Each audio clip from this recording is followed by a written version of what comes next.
안녕하세요, 대두TV의 대두입니다. 오늘은 제가 처음으로 자문해드리고 사업을 잘 하고 계시는 마루님의 인터뷰를 준비했습니다. 저희 카페에 보면은 그 마루 이야기라고 있으니까 그 내용을 보시고선 영상을 보셔도 도움이 될 것 같습니다. 마루님 안녕하십니까? 네, 안녕하세요.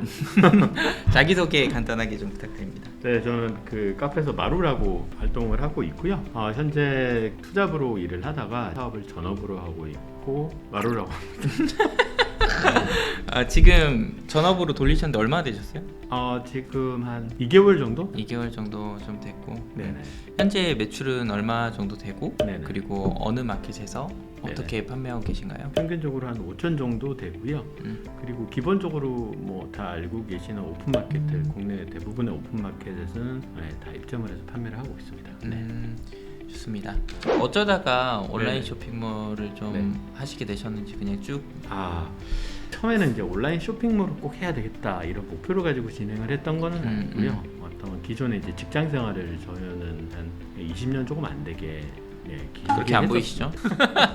하던 과정에서 이게 내가 뭔가 나중에 그 미래를 봤을 때 계속 할 수 있는 뭔가 일이 필요하겠다라는 생각 정도를 가지고 있었고요. 그때쯤 겨울에 한참 유행을 하던 게 이제 신사임당님 영상, 창업 담아올지 뭐 이런 것들에서 온라인 쇼핑에 대한 얘기가 나왔었어요. 그래서 처음에는 저런 것도 있구나. 그럼 한번 관심을 좀 가져볼까 하고 여러 개 대안 중에 하나로 좀 진행을 하다 보니까 어떻게 보면 저한테 좀 설득력도 있었던 것 같고 어떻게 잘하면 이제 되는 방법이 좀 있을 수도 있겠다. 그리고 그때는 좀 컨텐츠가 좀 많았었어요. 그래서 그런 것들을 접하면서 점점 비중이 이제 커지게 된 거죠. 네. 그때 당시에 지금처럼 브랜딩을 해서 물건을 파는 게 아니라 그 판매하던 방식이 있으셨잖아요. 그때 했던 건 일반적으로 많이 아시는 위탁 판매라고 보시면 됩니다. 그래서 다 아시겠지만 제 제품이 아니라 기존에 있던 브랜드 제품을 가져와서 마진이 크진 않지만 거기서도 이득을 취하는 그런 형태로 진행을 했었고요. 종목은 좀 다양했었어요. 그러니까 농수산물도 조금 했었다가 네, 그렇죠. 식품류, 반찬류 이런 것도 했었다가 전자기기도 좀 했었다가 근데 사실 그것들이 어떤 성과가 없었기 때문에 카테고리가 여러 가지가 된 거죠. 지금 위탁 판매 하시는 분들 많단 말이죠. 네. 아무래도 위탁 판매가 금전 자본이 좀 없지만 시간 자본이 좀 충분한 사람들이 건들기 좋고, 네네. 그리고 직장 생활하면서도 사실 시도해보기가 좋아서 그런데, 네네. 그러니까 그 두 가지 이유 때문에 보통 시작을 하잖아요. 네. 근데 그때 하시면서 어떤 우여곡절이 좀 있으셨나요? 위탁 판매 또 위탁? 열심히 안 하신 건 아니잖아요. 열심히 엄청 열심히 하셨잖아요. 보통 열심히 하신 게 아니어가지고 네네. 제가 그래가지고 네. 물건도 소개시켜드리고 네네. 뭐하고 사실 그랬던 거잖아요. 그렇죠. 일단 사실 위탁 자체가 나빴다라고 생각하지는 않아요. 기본적으로. 왜냐하면 그쵸. 위탁으로도 잘 파시는 분은 분명히 있기 때문에 그런 분들의 사업 방식을 분명히 존중을 하고, 근데 저하고 이제 좀 안 맞았던 부분은 뭐냐면 첫 번째가 이제 그 제품에 대한 어떤 불안함이 좀 있었어요. 제 제품이 아니기 때문에 만약에 그걸 구매해 주신 고객은 저희 몰 손님이잖아요. 잘해드리고 싶은데 예를 들어 오늘 배송이 돼야 되는 물건인데도 불구하고 원 거래처에서 안 보내.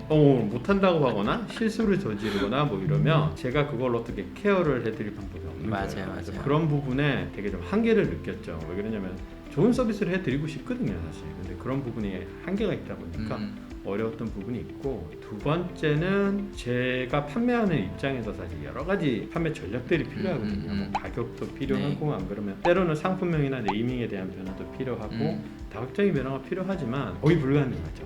예를 들어 제가 싸게 팔고 싶다고 싸게 팔 수 있는 게 아니잖아요. 그렇죠. 제조사에서 높게 고정가를 책정을 해주면 그 가격에 팔아야 되니까. 그렇죠. 그러면 사실 저희가 차별적이나 어떤 전략적인 요소를 취하는데 굉장히 제한적이라는 부분, 그런 부분이 좀 제한이 됐었고, 마지막은 이거 아마 다 공감하실 것 같은데 내 상품이 아니기 때문에 언제라도 이게 날아갈 수 있다는 생각이 들어요. 왜 그러냐면 보통 저는 이제 잘 파는 케이스는 아니었지만 잘 파시는 분들도 잘 팔면 잘 팔수록 두려운 부분이 있다고. 그렇죠, 맞아요. 원 제조사에서 가져가든 안 그러면 다른 경쟁자가 더 많이 몰리든 하여튼 좋은 상황은 아니거든요. 그래서 그런 부분이 있었고, 저도 실제로 하다가 투자를 초반에 많이 했는데 생각보다 그렇게 빠르게 성과가 나지 않았다는 이유로 판매사하고 다시 공급 계약이 중단된 적이 있어요. 그래서 힘들게 했던 건데 유산균 제품을 제가 했다가 4개월인가 5개월인가 작업해놨다. 예, 그죠. 초반에 뭐 카페 마케팅이나 이런 거 하면 아시지만 비용이 들어가잖아요. 그쵸. 선투자 같은 느낌이고 시간도 많이 들고. 어떻게 보면 그걸로 이제 많이 콘텐츠를 뿌려야 나중에 이제 거두는데 그걸 이제 뿌려가는 과정에서 성과가 크게 나지 않았고 그러다 보니까 제조사를 설득하는데 실패를 했죠. 그래서 그런 부분들이 이제 다 누적되다 보니까 글쎄요, 저는 거기서 일단 마땅한 해법을 찾지는 못했던 것 같아요. 네, 그래서 그렇죠. 무리가 있었죠. 네. 아무래도 이제 정말 압도적으로 팔면 위탁 판매자가 갑이 되기도 한다고 그렇죠. 하더라고요. 그렇죠. 이 사람만이 내 물건을 팔아주니까 그렇죠. 원래대로는 잘 안 팔리는데 근데 대부분 어느 정도 좀 팔리다 보면은 공급 계약을 이제 중단하고 자기가 뭔가 해보려고 하는 그렇죠. 그런 것들이 좀 많이 있죠. 그렇죠. 그리고 꼭 그렇지 않다 그래도 불안하긴 했어요. 그럼요. 왜냐면 제가 어떻게 컨트롤을 못하니까 지금 내 제품이어도 불안한데. 그러니까 이게 어떻게 되지 않을까? 어떻게 딴 데 주지 않을까? 그러면 사람이 본의 아니게 눈치 보게 되고 그렇죠. 그렇게 눈치를 본다는 건 마음이 계속 불편하거든요. 결국 편하지 않아요. 그렇죠.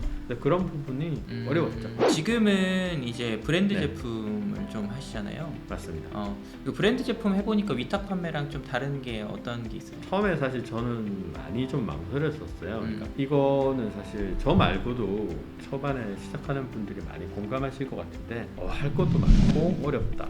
그래서 일단은 위탁으로 돈을 좀 벌고 나서 뭐가 좀 자리 잡히고 나면 내 제품을 만들어 보겠다. 뭐 이런 생각을 많이 가지시는데 그 자리 잡는다는 기준도 애매모호하고 위탁으로 자리가 잡아질 거냐라는 부분에서 사실 쉬운 일은 아니거든요. 맞아요. 근데 거기에 대해서 너무 쉽게 생각하시는 것 같아요. 그래서 저도 사실 그런 고민, 그런 시행착오를 거의 1년 가까이 하고 나서 이제 브랜드 제품을 생각을 했는데 저는 브랜드 제품이 무조건 브랜드를 만드는 게 좋다 이것보다는 몇 가지 확실한 장점이 있었어요. 첫 번째는 그때 이제 대표님이 이거는 전략을 그때 저한테 알려주신 거였는데 가격 전략을 쓸 수 있다.